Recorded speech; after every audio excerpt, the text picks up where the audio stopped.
Well, I want to say, you know what to do now, Jane? No. I think it's just... Ah, there we are. Save recording.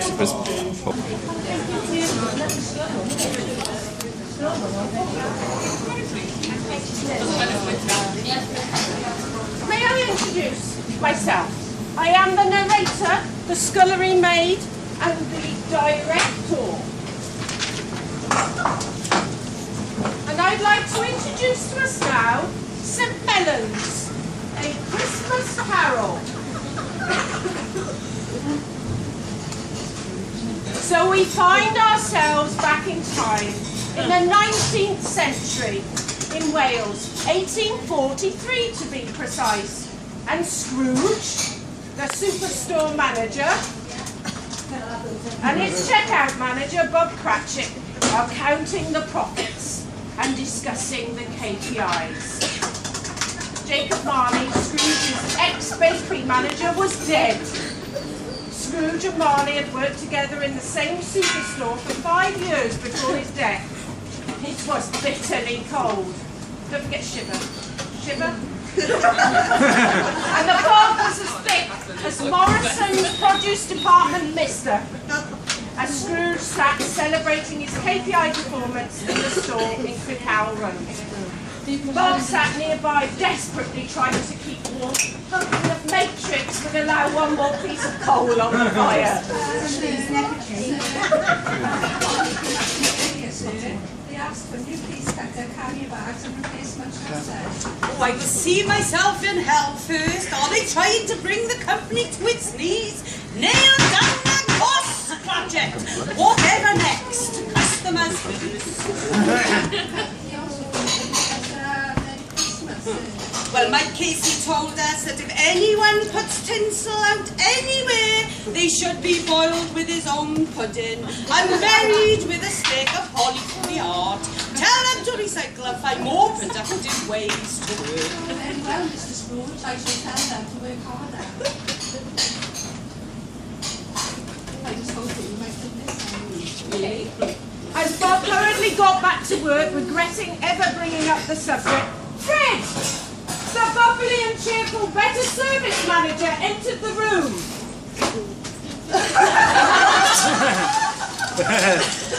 A Merry Christmas, Mr. Scrooge! A Merry what? A Merry Christmas! Oh, Christmas and service, humbug. You don't really mean that. Of course I mean it. Merry Christmas indeed. A time of paying bills without money coming in. A year older but not a penny richer. Oh, dressing up and having fun. Spending time with customers. I should be chasing a waste and bloody shrink. Well, it's important, Scrooge. You keep Christmas in your own way, service way, and you keep it to mine. But you don't keep it at all! Leave me a bloody alone.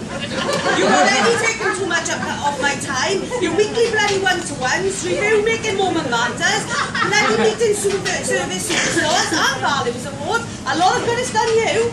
Well, I've benefited in lots of ways. I've improved customer lead time, I've had more fun at work, and we've had positive customer comments. Yes. Another sound out of you and I will terminate your contract. I'll put you on 5 duties a week and late on Saturdays.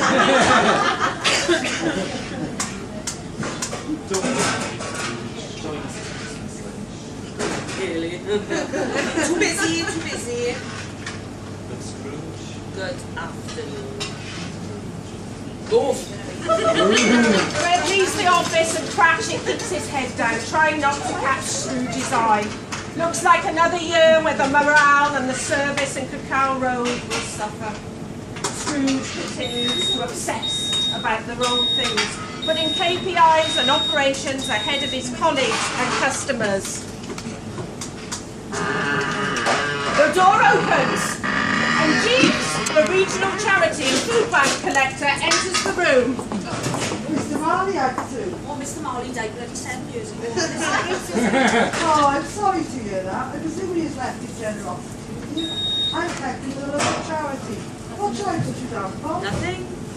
Oh, you wish me made an ornament. I wish I'd been bloody left alone. I am constantly bothered by staff and customers. it's never really our charity, really. Do you know what? It does bother me. Goodbye.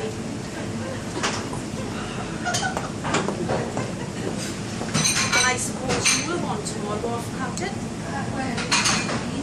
Well, it's not really bloody fair, is it, or convenient? I will process it as that personal day.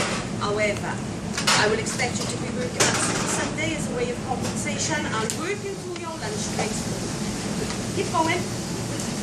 Bob, although delighted to have Christmas Day off, was left feeling sad and guilty, but tried his utmost to ensure that his own demeanour was not broken by the mood-mover approach of his boss.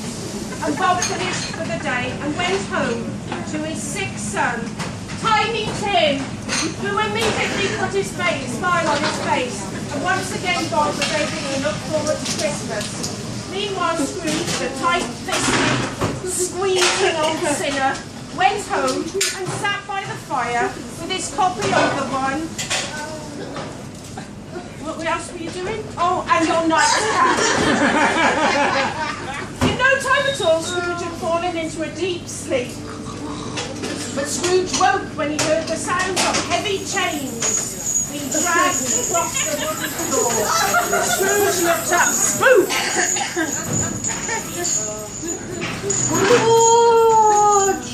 Scrooge!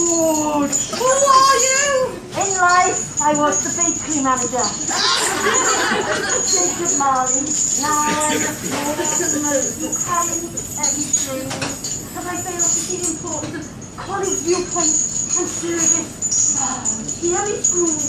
I will, but please be bloody quick, I'm on early in the morning. I really know you will be visited by 3 service fish. Failed to hear the fish, and you are played the same service. Well, can I come at once, because I don't have a lot of time for this? Take heed, Scrooge! So Scrooge returns to his nightcap and fidgets as he once again falls to sleep. A dull glow starts to appear in the room, and the clock strikes 1, making Scrooge jump.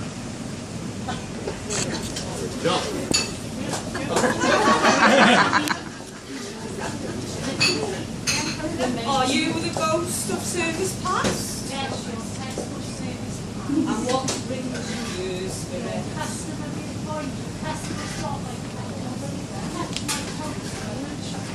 so you can see it. Oh, it appears to be only seconds! Scrooge found himself looking through the shop window into a store at Christmas where he first started on options. And there's old Fezziwig, who goes around smiling and shaking hands and greeting the staff. He was a great store manager. Always had colleagues and customers at heart at everything he did, and cared about the numbers as well. Look at the staff. They look so happy. Cheers. You just got my lines then. Sorry. My time is short, Scrooge, but remember, things have not always been great in the past. We didn't have a good year, but we had some. Please remove me from this place, spirit. As quickly as he found himself at the store, he was taken back to his bedroom, sat all alone once again.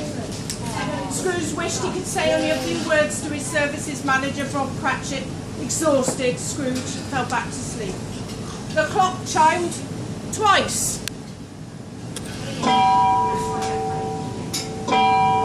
And once again, Scrooge was rudely awoken. Come here! I know me better, man! Where are we going?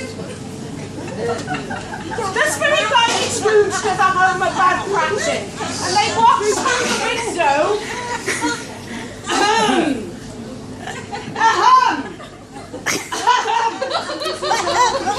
I can't see.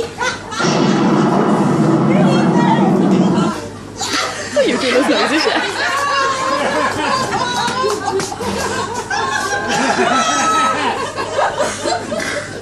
The spirit guided Scrooge to the home of Bob Cratchit. They watched through the window as Bob presented Tiny Tim with his present.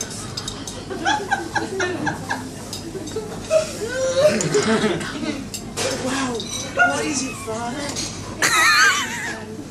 The pain when you were in hospital. Keep your board on the Bob, Tim and Tim's mother played with the huddle for hours before settling down to Christmas dinner. It was a simple meal, as availability at the store had been bad, and only a large roasted chicken was available. Still, the Cratchits enjoyed their time together, and Bob still raised a toast to Mr. Scrooge. To Mr. Scrooge, may he have a Merry Christmas wherever he is. Mrs. Cratchit failed to see why raising a toast to Mr. Scrooge was necessary, especially as the only person he ever looked after was himself, and Tiny Tim soon tired and took himself off to bed. Wow.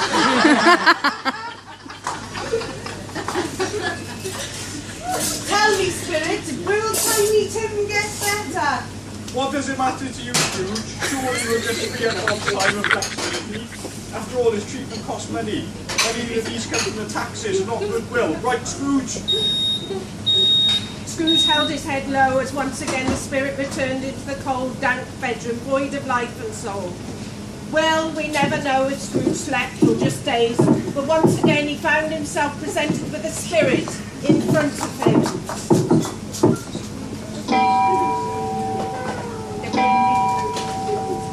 Am I in the presence of the service yet to come? Yes, by George you are. Let me show you a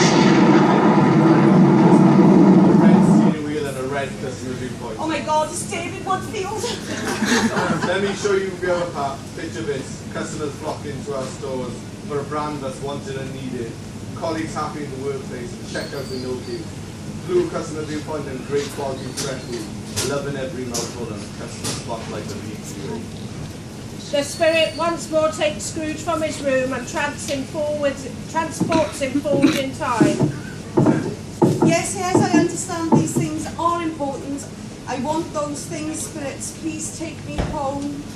The spirit has shown Scrooge one last time how good things might be and takes him back to bed.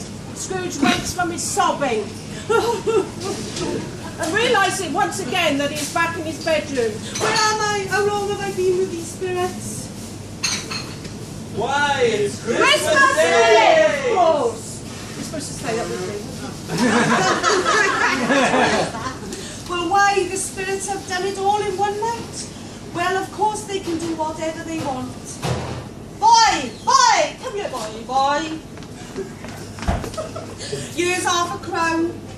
Yeah, two. Yeah. And some club card vouchers. Yeah. Run down to Tesco and buy the biggest, finest turkey that you can and take it to Bob Cratchit's house and let him know he is on his 3-day break and take good care of him. And also a large bag of shopping for Mr. Jesus Hoover. Ha ha ha! Bob had gathered all the retired staff and colleagues from the store, and so the party commenced. And from that day forward, Scrooge always made time for his customers and colleagues, although sales would always be in his head. Service was once and for all firmly in his heart. God bless us everyone.